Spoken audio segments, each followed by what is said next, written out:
দেখে নিচ্ছি এই মুহূর্তের কিছু গুরুত্বপূর্ণ খবর।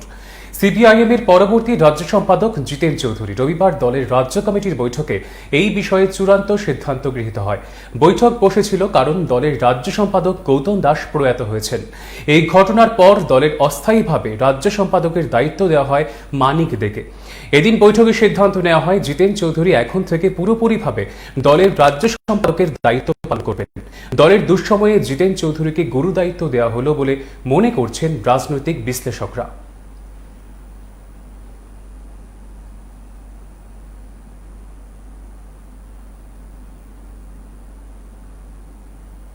বামফ্রন্টের আহ্বায়ক বিজন ধরকে উন্নত চিকিৎসার জন্য এয়ার অ্যাম্বুলেন্সে কলকাতায় নিয়ে যাওয়া হয়। কোভিডে আক্রান্ত হয়ে জিবিপি হাসপাতালে চিকিৎসাধীন ছিলেন তিনি। অবস্থার অবনতি হওয়ায় রেফার করা হয় কলকাতায়। শনিবার অক্সিজেন স্যাচুরেশন কমে যাওয়ায় বিমানের বদলে ভেন্টিলেশনে রাখতে হয় তাকে। রবিবার অক্সিজেন স্যাচুরেশন কিছুটা উন্নত হওয়ায় তাকে কলকাতায় নিয়ে যাওয়া হয়। এদিন জিবি হাসপাতালে ছিলেন ভারপ্রাপ্ত রাজ্য সম্পাদক মানিক দে, জিতেন চৌধুরী সহ অন্যান্য বাম নেতৃত্ব।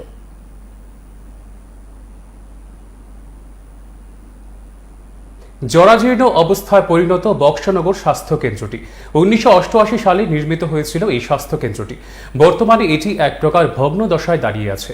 2018 সালে নতুন বিল্ডিং স্থাপন করা হলেও বিগত 3.5 বছর ধরে এটির উদ্বোধন হয়নি। পুরনো বিল্ডিংটির শৌচালয় থেকে শুরু করে বিল্ডিং এর ছাদ জরাজীর্ণ অবস্থায়, সরাসরি জল পড়ছে হাসপাতালের শয্যাগুলিতে। এই ব্যাপারে হাসপাতাল কর্তৃপক্ষের কোনো হেলদোল নেই। বক্সনগরবাসীর দাবি অতি দ্রুত যেন নতুন বিল্ডিংটি উদ্বোধন করা হয়। খুবই খারাপ, এখানে বৃষ্টি হয়েছে, বাথরুমে যাওয়ার মতো সুবিধা নাই। কি করবো, যদি এখানে যে হসপিটালের যে সুরক্ষা কমিটি আছে তারা যদি একটু সুদৃষ্টি দেয়, আশা করি এগুলি সমস্যা। এখানে তো না না না, এখনই কি পুরান হাসপাতালে রয়েছে? জল পড়ছে, প্রচুর জল পড়ছে। কি বলবো, তারা হয়তো কি মনে করে এতক্ষণ এত দেরি করছে। এই বাংলা দিয়ে জল পড়ছে, জানালা দরজা সব বাংলা আছে, দেখেন কি অবস্থা। বাড়ির সদস্যদের অনুপস্থিতিতে চোরের হানা, ঘটনা কুমারঘাটের এসসি কমপ্লেক্সে। রবিবার সকালে ঘটনা প্রত্যক্ষ করেন প্রতিবেশীরা। বাড়ির মালিক শিপ্রা ভট্টাচার্য আগরতলায় আছেন বলে জানিয়েছেন তার ভাই। সেই সুযোগেই ঘরের দরজা ভেঙে ঘরে প্রবেশ করে চোরের দল। আলমারি ভেঙে বিভিন্ন মূল্যবান সামগ্রী নিয়ে গেছে তারা। ঘটনার খবর পেয়ে ঘটনাস্থলে ছুটে আসেন কুমারঘাট থানার পুলিশ। পুলিশ এসে একটি মামলা গ্রহণ করে তদন্ত শুরু করেছে। এখন আদৌ চোরকে পাকড়াও করতে পারবে কিনা পুলিশ, সেটাই প্রশ্ন। সকালবেলা মর্নিং এ আমার বাড়িতে ফোন গেছে, কোয়ার্টার থেকে ফোন করা হয়েছে যে আমার বড় বোনের কোয়ার্টারটা চুরি হয়েছে। তারপর আমরা আইসি, বড় বোনের ফোন করছি, তারপরে থানার স্টাফ আইসি আইয়া দেখছে এই বাংলা ছিল। আমরা ঘরে ঢুকছি না, দেখলাম। আচ্ছা, কার বাড়ি এটা? এটা আমার বড় বোনের বাড়ি। কি নাম ওনার? আমার নাম আশিস ভট্টাচার্য। না, বড় বোন যে থাকেন? বড় বোন শিপ্রা ভট্টাচার্য, ওনার বাড়িতে হয়? ওনার বাড়ি। আচ্ছা, তো ওনার কেউ উপস্থিত ছিলেন না? না। ওনারা কোথায় ছিলেন? ওরা আগরতলা রামনগর 7 নম্বর বাড়িতে। আচ্ছা, মানে সকলে অনুপস্থিত ঘটনা হয়েছে? হ্যাঁ। আচ্ছা, কখন হয়েছে আনুমানিক? কিছু তো বলতে পারবো না। সকালবেলা তো মর্নিং এ 7টা 7:30 সময় হয়েছে। এসে কি দেখতে পেয়েছেন? ওই তো বাংলা, যেমন বিলের বাংলা, এই বাংলা ঢুকছে। সামনে দিয়ে আবার গেটটা ভাঙছে না, পিছন দিকে বাড়াইছে না, কিছু জিনিস শুনে আমরা। নির্জনতার সুযোগ নিয়ে আগরতলা দশমীঘাট এলাকায় দুঃসাহসিক চুরির ঘটনা সংঘটিত করে চোরের দল। জানা গেছে বিশ্বকর্মা পুজোর দিন বাড়ির সবাই আত্মীয়ের বাড়িতে বেড়াতে যায়। এই সুযোগে বাড়ির গ্রিলের গেট ভেঙে ভেতরে ঢোকে 12,000 নগদ টাকা এবং 4.5 ভরি স্বর্ণালঙ্কার হাতিয়ে নিতে সক্ষম হয় চোরের দল। বাড়ি এসে এই ঘটনা দেখতেই ভেঙে পড়েন সবাই। খবর পেয়ে তদন্তে নামে বটতলা ফাঁড়ির পুলিশ। জয়নগর দশমীঘাট ক্লাবের একটু পশ্চিম পাশে আমরা একটা টেলিফোনিক ইনফরমেশন পাইছি, এখানে একটা বাড়িতে চুরি হয়েছে। তো এই খবর পাই আমরা আসলাম, সে বাড়ির মালিকের সঙ্গে কথা বলছি। তো উনি গিয়ে 3 দিন আগে ওনার রিলেটিভের বাড়ি সূর্যমণিতে গিয়েছিল বিশ্বকর্মা পূজা উপলক্ষে আর কি। তো আজকে উনি আসেন, আসতে সেটা দেখেন এদিকে গ্রিল ভাঙা এবং ঘরের জিনিসপত্র এনে ওনার দোকানের 12,000। শান্তিপুর এলাকায় অঙ্গনওয়াড়ি কেন্দ্রে রান্নাঘর নির্মাণ কাজে বাধা দেওয়ার অভিযোগ তিপ্রামথা নামধারী কিছু লোকেদের বিরুদ্ধে। নির্মাণ কাজে বাধা দেওয়ার পর নির্মাণ শ্রমিকরা কাজ বন্ধ করে দেয়। কী কারণে নির্মাণ কাজ বন্ধ করে দেওয়া হয়েছে সেই বিষয়ে স্পষ্ট কিছু জানা যায়নি। এই ঘটনার খবর পেয়ে এলাকার 2 নম্বর বুথের বুথ সভাপতি ভরত নাথ ওই অঙ্গনওয়াড়ি কেন্দ্রে যান এবং শ্রমিকদের আশ্বাস দেন পুনরায় কাজ শুরু করার জন্য। অবশেষে বুথ সভাপতির আশ্বাস পেয়ে শ্রমিকরা কাজ শুরু করেন। স্যার, আজকে আমরা বিজেপি গভর্নমেন্ট আসার পরে পূর্ব শান্তিপুর অঙ্গনওয়াড়ি সেন্টারে একটা কিচেন কাজ চলছে, উন্নয়নমূলক কাজ চলছে। সেই কাজে ত্রিপুরামাথা নামধারী কিছু ব্যক্তিগণ এই কাজের বাধা দেয় এবং বিঘ্ন ঘটায় কাজের, যার জন্য আজকে আমি এখানের মধ্যে সজমিনে এসে এই কিচেন পুলিশ অনুমতি প্রদান না করলেও 22 সেপ্টেম্বর অভিষেক বন্দ্যোপাধ্যায়ের পদযাত্রা হবে। রবিবার স্পষ্ট ভাষায় জানিয়ে দিলেন তৃণমূল সাংসদ ডক্টর শান্তনু সেন। এদিন সুবল ভৌমিকের বাড়িতে ফের তৃণমূল কংগ্রেসের যোগদান সভা অনুষ্ঠিত হয়।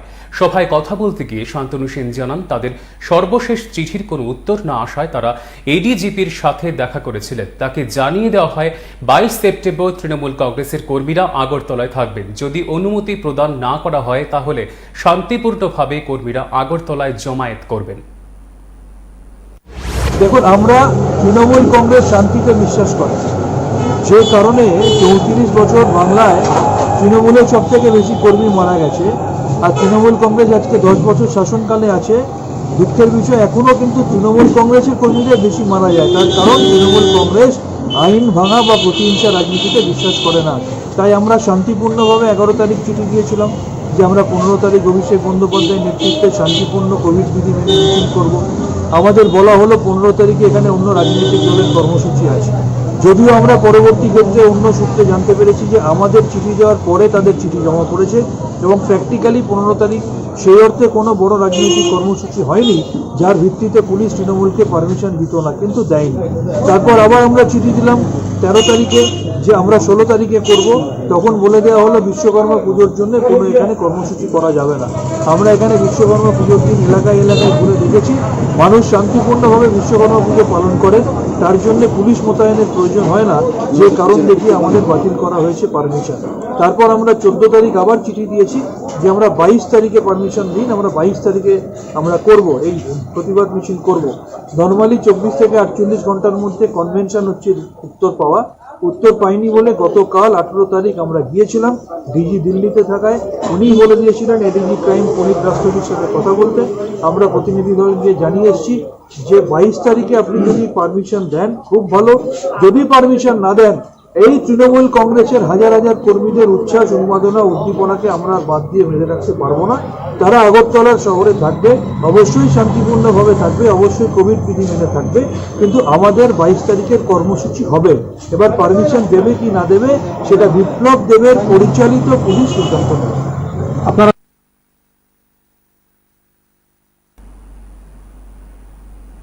রবিবার সকালে টানা 1 ঘন্টা ধরে জাতীয় সড়ক অবরোধ করে এলাকাবাসী। ঘটনা বিশ্রামগঞ্জ থানার অন্তর্গত সিপাহীজলা জেলা পুলিশ সুপারের অফিসের সামনে। রবিবার সাত সকালে একটি বোলেরো গাড়ি জাতীয় সড়কে পাল্টি খেয়ে খাদে পড়ে যায়। গুরুতর আহত হয় গাড়িতে থাকা যাত্রী এবং চালক। তাদেরকে সাথে সাথেই নিয়ে যাওয়া হয় বিশ্রামগঞ্জ হাসপাতালে। এলাকাবাসী জানায়, হালকা বৃষ্টি হলেই এই জায়গায় যান দুর্ঘটনা ঘটে। এলাকাবাসীর অভিযোগ, জাতীয় সড়ক নির্মাণ কোম্পানি এই জায়গায় অতিরিক্ত পরিমাণে পিচ ঢালাই দিয়েছে, যার ফলে বৃষ্টি হলে এই জায়গাটি পিচ্ছিল হয়ে থাকে। তাই এলাকাবাসীর দাবি, এই রাস্তাটি পুনরায় সংস্কার করতে হবে এবং তার দায়িত্ব নিতে হবে জেলা শাসককে। এই পথ অবরোধের খবর পেয়ে ছুটে আসে বিশ্রামগঞ্জ থানার পুলিশ প্রশাসন এবং পঞ্চায়েতের আশ্বাস পেয়ে অবরোধ মুক্ত করে এলাকাবাসী। মানে রাস্তাটা সুন্দরভাবে করে দিয়ে যাবে। একটা বৃষ্টি হলে গাড়ি অ্যাক্সিডেন্ট পিচ্ছিল জায়গাটার লেগে এরকম হইতো। আপনারা কোনো জায়গা জানাইছেন নি? আমরা জানাইছি বলতে ফটোর কথা, কিন্তু আমি এটা বুঝি না। আমরা সেই রাস্তাটা সুন্দর করে দিয়ে দরখাস্ত আজকে করছে পুলিশ প্রশাসন প্রতিশ্রুতি দিচ্ছে আগামী 2 দিনের ভিতরে রাস্তাটা ঠিক করে দিব। তারা ডিএম সাহেবের কথা 2 দিনের ভিতরে যদি রাস্তা ঠিক না হয় তাহলে আগামী দিন আমরা আবার অবরোধ করা হইব। 2 দিনের ভিতরে ঠিক করে দেওয়া হইব। কাঞ্চনপুরের এডিসি প্রশাসন পরিচালিত খামারের বাকি সবকটি শূকরকে কালিং করা হয়েছে। তার আগেই খামারের 107টি শূকরের মৃত্যু হয়েছিল, বাকি ছিল মাত্র 8টি। যেহেতু আফ্রিকান সোয়াইন ফিভারের জীবাণু প্রতিরোধের কোনো ঔষধ আবিষ্কার হয়নি, তাই নিয়ম অনুযায়ী শূকরগুলোকে কালিং করা হয়। পাশাপাশি ওই এলাকার নির্দিষ্ট জায়গা পর্যন্ত যারা শূকর পালন করেন সেগুলিকেও কালিং করা হবে। তবে আফ্রিকান সোয়াইন ফিভারের জীবাণু শূকর থেকে মানব দেহে সংক্রমিত হয় না। সংশ্লিষ্ট দফতরের চিকিৎসক এইসব তথ্য জানিয়েছেন। শুকরের ফার্মে টিটিডিসির যে কাঞ্চনপুর যে ফার্মটা শুকর ফার্ম, সেটার মধ্যে বিগত কিছুদিন যাবৎ গত মাস থেকে গত 20 এবং 25 অগাস্ট বা 15 অগাস্ট থেকে শুরু হয়েছে একটা আনইউজুয়াল মর্টালিটি যেটা বলি আমরা, সে শুরু হয়েছিল। তো সেখানে তখনও কিন্তু আফ্রিকান সোয়াইন ফিভার এখন যেটা বলছি আমরা সেটা ডায়াগনোস হয়নি, তখন ছিল নর্মাল মর্টালিটি যেটা আমাদের রাজ্যে হয়, ক্লাসিক্যাল সোয়াইন ফিভার বলে আমরা ভেবেছিলাম। যাই হোক, আমরা সেখান থেকে সে মর্টালিটি প্যাটার্ন, তার যে লক্ষণ, মৃত্যুর যে হার, এইগুলি দেখে চিন্তা করে ভাবলাম যে না, স্যাম্পল বাইরে পাঠাতে হবে, দেখতে হবে। তখন আবার রক্ত, টিস্যু এবং যেগুলি সেগুলি নমুনা সংগ্রহ করি এবং সেগুলিকে আমরা বাইরে পাঠাই। বাইরে পাঠানোর পর সেখান থেকে আমাদের রিপোর্ট বাইরে পাঠানো হয় 26 তারিখ। গত 26 তারিখ আমরা স্যাম্পল পাঠাই, 26 অগাস্ট তারপরে আমরা পাঠাই এবং সেখান থেকে রিপোর্ট আসে 15 সেপ্টেম্বর আমাদের হাতে রিপোর্ট আসে যে এটা আফ্রিকান সোয়াইন ফিভার। আসলে এটা একটা ভাইরাল ডিজিজ এবং ভারতবর্ষে আগে কোনো ইতিহাসে সেটা ছিল না। 2020-তে প্রথম আসাম দিয়ে শুরু হয়, তারপর অরুণাচল প্রদেশ, মেঘালয় এবং লাস্ট মিজোরাম এবং ত্রিপুরা আমাদের রাজ্যে ঢুকলো। তার আগে এই রোগটির অস্তিত্ব ছিল না ভারতবর্ষের বাইরে ছিল। এটা একটা এক্সোটিক বা ইমার্জিং ডিজিজ। দুই পরিবারের সংঘর্ষে আহত 3 জন। ঘটনা প্রতাপগড় ঋষিপাড়া এলাকায়। এলাকার বাসিন্দা দীপক ঋষিদাসের বাড়িতে শুক্রবার বিশ্বকর্মা পুজো অনুষ্ঠিত হয়। এই পুজোকে কেন্দ্র করে 3 দিন ধরে উঁচু আওয়াজে গান বাজানো হচ্ছে বলে অভিযোগ, যার ফলে অতিষ্ঠ হয়ে এলাকার অপর এক বাসিন্দা জয় ঋষিদাস প্রতিবাদ জানান এবং আওয়াজ কম করার জন্য বলেন। তাতেই তার ওপর চড়াও হয় দীপক ঋষিদাস। জয় ঋষিদাস এবং তার স্ত্রী ও ছেলেকেও মারধর করা হয় বলে অভিযোগ। ঘটনায় আহত 3 জনকে আইজিএম হাসপাতালে নিয়ে যাওয়া হয় চিকিৎসার জন্য। অপরদিকে ঘটনার খবর পেয়ে ঘটনাস্থলে ছুটে আসে পুলিশ, কিন্তু কাউকে গ্রেপ্তারের খবর নেই। ঘটনাটা কি হয়েছে, তারা মিশিং বসলো আইসল, আমি কইছিলাম একটু সাউন্ড একটু কমাইয়া দিতে, কমানোর কথা কইছি দেখে তারা কিটা তুমি সহ্য করতে পারলে করো, না হলে তুমি বাড়ির যাও। তো আমি কইছি এটা তো কোনো কথা না, আমরা তো সারাদিন পরিশ্রম করে আমরা গিয়া বাড়ি গিয়া ঘুমামু, সাউন্ডটা কমানোর কথা কইছি। তারা একজনের থেকে একজন কিটা ও থাকতে বলে থা হই না হলে যাই গে এই সে বক্কর চক্কর কয়া এ ঠেলা মারে হেড ডাক্কা মারি ইটা কয়া, এবারে মানে ভুক লাগা লাগি দরবার ওয়ান থেকে আমার বড় ভূতরে বাড়ি দিচ্ছে মাথার মধ্যে, আমার বাড়ি দিচ্ছে, আমার তো বাড়িতে অন্তত বাড়ির লোক আমি ফিট হয়ে গেছি, পরে তো আমি স্যার কইতে আমি পারি না। তুই ইয়ে দিয়া রড দিয়া দিছে বাড়ি প্রথম দিছে তার বাবুর, এরপর তার বাবুর রক্ত দেখতেছে, এর মধ্যে আমি ফিট হয়ে গেছি। আমার ফিট হয়ে যাওয়ার থেকে আবার দিছে রডটা দিয়ে বাড়ি মাথার মধ্যে। আমার বড় বড় রোমান্সে, আমার রোমান্সে, আমার বেড়ার রোমান্সে, আমার ছোট ছেলের রোমান্সে, আমার ঘর দোর মানে ব্যাংকে মানে বিধি গেছে, আমার বাদ করার যা আছে সব নষ্ট করছে। কতজনে মিলে আমার তারা তো মনে করেন ফাঁসের বাড়ি, তারা মনে বিএসএফ জওয়ানের তাণ্ডবে আতঙ্কিত একটি পরিবার। ঘটনা শনিবার রাতে উদয়পুর ছনবন সুকান্ত পল্লী এলাকায়। অভিযোগ, শনিবার রাত প্রায় 9টা নাগাদ বিএসএফ অফিসার রাজীব রায় সহ আরও 2 জন বিএসএফ জওয়ান মদমত্ত অবস্থায় এলাকার বাসিন্দা কমল মিয়ার বাড়িতে চড়াও হয়। বন্দুক উঁচিয়ে পরিবারের সদস্যদের গুলি করে মেরে ফেলার হুমকি দেয় তারা। পাশাপাশি অকথ্য ভাষায় গালিগালাজ করতে থাকে বলে অভিযোগ। ভয়ে আতঙ্কে কমল মিয়ার পরিবারের সদস্যরা চিৎকার করতে থাকে। রাতেই রাধাকিশোরপুর থানায় লিখিত অভিযোগ দায়ের করেন কমল মিয়া। এখন পুলিশ এই বিষয়ে কি পদক্ষেপ গ্রহণ করে সেটাই দেখার। বিএসএফ ডেপুটি কমান্ড্যান্ট তুই আমার ডাক দিছে, আমি গেছি আই কার্ড দিতাম না, প্রথম বাড়ি কই আমি স্যার এটা আই কার্ড দিতাম, আমি গেছি স্যার বাড়ির থেকে লই তুই যাও, তো গেছি তখন লই আইসি, তখন স্যারের পরে আই কার্ডটা পাইতেছিলাম না, আধার কার্ডটা লইছি। তো স্যারে এসে বলছে স্যার আই কার্ডটা পাইতেছি না, হয়তো বা কোনো ফাইলে আধার কার্ডটা আনছি। স্যারে আমার দিকে দেখতেছো না, এটা দেখতে এটা লইতেছো না হাতে আধার কার্ডটা। তখন ওই পিসে যে বসে তখন তারা দেখতেছি 2টা বন্দুক, একটা পিস্তল আর একটা বড় বন্দুক, দুটোটা লক করতেছে। তখন আমি একলা আসলাম এদিকে দাঁড়িয়ে, তখন আমি ডরে ঘরের মধ্যে ঢুকিয়েছি। ওই অফিসারে কইতাছে শুটিং ডেপুটি নামটা তো ঠিক যায় না, কিন্তু নাম তারা কি এখনই ভাড়া থাকে বলে যায়?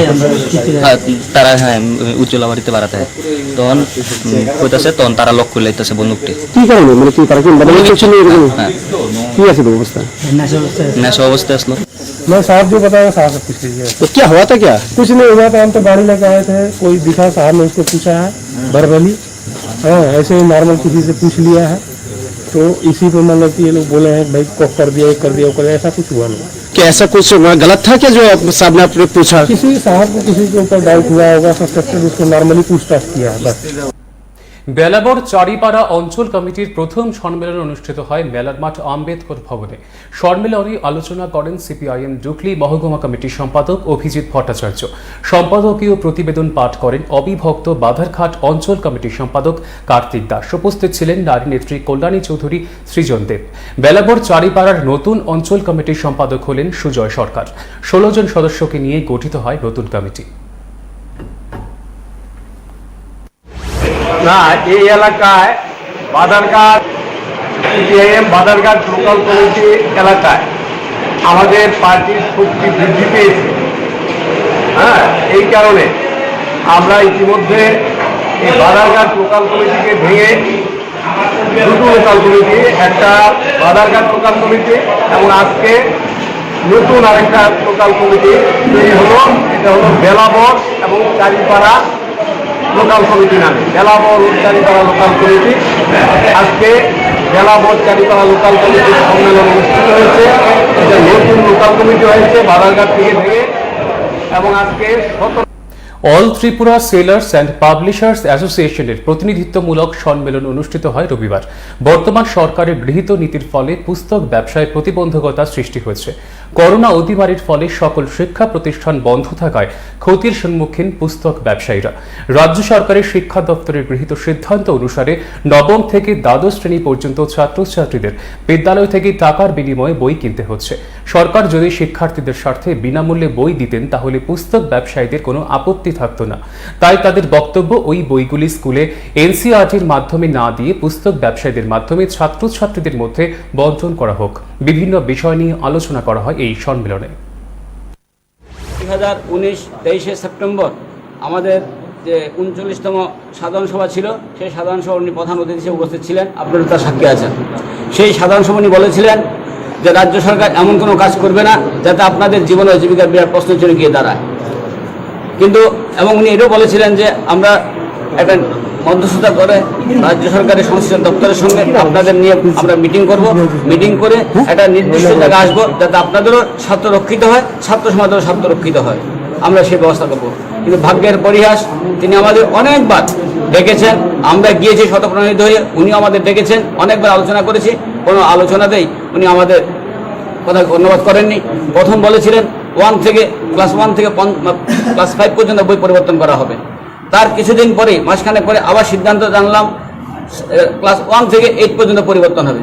তারপর আবার শুনলাম ক্লাস 1 থেকে 10 পর্যন্ত হবে। তার পরবর্তী সময় ধাপে আবার শুনলাম 1 থেকে ক্লাস 12 পর্যন্ত। অর্থাৎ যেন আমরা হলাম সমাজের গিনিপিগ, ল্যাবরেটরি গিনিপিগ। আমাদেরকে এই রাজ্যে বাঁচার কি অধিকার নেই? আমাদের বারবার সরকারের কাছে দাবি জানিয়েছি, এবং রাজ্য সরকারের মাননীয় শিক্ষামন্ত্রী বলেছেন শেষ সময়ে উনি জানিয়েছেন, অর্থাৎ গত বছর লাস্ট সপ্তাহে উনি জানান যে আমার দ্বারা কিছু করা সম্ভব নয়, আপনারা মাননীয় মুখ্যমন্ত্রী দৃষ্টি আকর্ষণ করুন, ওনার সঙ্গে কথা বলুন। উনি যদি বলেন তাহলে আমি ছেড়ে দিতে পারি। আমরা মাননীয় মুখ্যমন্ত্রীর নিকট। সোনামুড়া থানাধীন বয়নামা এলাকার 30,000 গাঁজা গাছ ধ্বংস করেছে পুলিশ, টিএসআর এবং ডিআইবির কর্মীরা এই অভিযানে অংশ নেন। তবে ঘটনায় কাউকে আটক করার খবর নেই। খালি জমিতে দীর্ঘদিন ধরে কিছু লোকজন গাঁজা চাষ করে আসছে। গোপন সংবাদের ভিত্তিতে রবিবার বটতলা স্থিত একটি দোকানে জোয়ার আসরে হানা দিল পশ্চিম থানার পুলিশ। এতে আটক করা হয় 5 জনকে। কর্তব্যরত পুলিশ আধিকারিক জানিয়েছেন, পুলিশের কাছে গোপন সংবাদে খবর আসে বটতলা বাজারে একটি দোকানে জোয়ার আসর বসেছে। সেই খবরের ভিত্তিতে সেখানে ছুটে যায় পুলিশ।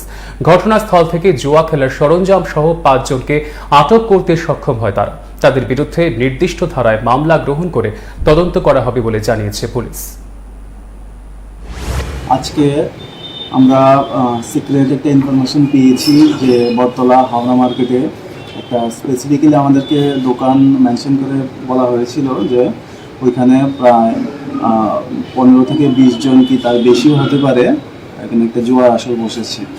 তো সেই মোতাবেক আমরা সেখানে গিয়েছি, রেড করেছি এবং সেখান থেকে আমরা 5 জনকে ধরতে পেরেছি।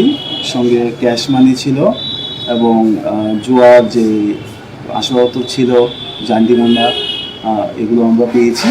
এগুলো আমরা সিজ করেছি, ওদেরকে অ্যারেস্ট করেছি, থানায় নিয়ে এসেছি। রয়েছে আমরাও জানি, সেগুলোর উপর আমরা কাজ করছি। আমরা প্রায় প্রতিদিনই আমরা বটতলা এবং তার আশেপাশে আমরা মদ বিরোধী অভিযান, জুয়া বিরোধী অভিযান। রাজ্যের উন্নয়নের নজির দেখা যায় গ্রাম্য রাস্তাগুলিতে। 2012 সালে নির্মিত হয়েছিল অর্ধেক ব্রিজ, বাকি অর্ধেক নির্মাণ করার মতো সময় বাম অথবা রাম কারোরই হয়নি। ফলে অর্ধেক লোহার আর অর্ধেক বাঁশের সাঁকোর যুগলবন্দিতেই 9 বছর ধরে কাজ চালাচ্ছেন জম্পুইজলা ব্লকের অন্তর্গত প্রভাপুর এডিসি ভিলেজের গাবদ্দি বাজার সংলগ্ন এলাকার জনগণ। এই ভাঙা সেতুটি দিয়ে প্রতিদিন প্রায় 2000 উপজাতি জনগণের চলাফেরা। রাজ্য সরকারের পালাবদল হয়েছে এই 9 বছরে। ভোট বৈতরণী পার করতে অনেক জননেতাও সেতুটি পার করে সারাইয়ের প্রতিশ্রুতি দিয়ে গেছেন, কিন্তু নির্বাচনের পর তাদের ছায়াও পড়েনি এই এলাকায়। এলাকাবাসীর দাবি, অতি দ্রুত ভাঙা সেতুটি সারাই না হলে তারা বৃহত্তর আন্দোলনে সামিল হবে। হরিমঙ্গল মহন্তপাড়া এই লামান বেলাই খে কষ্ট খালাই হিমিমা তংহা স্কুল লগসরাই খনাই রব ইয়াং তৈলা সুনা নাঙ্গ বম তৈ খে হিনানি নাংখা বম তৈ খে তামুংখা কাইसेपा नायकल नाय बुकरै अबनो बेलाय खे काहाम के खलाय रखा हंकाय बेलाय खे चाकुंगमानी। এখনকার মতো খবর এই পর্যন্তই। অন্যান্য খবরাখবর ও ব্রেকিং আপডেট দেখতে চোখ রাখুন PB24 এর পর্দায়। নমস্কার।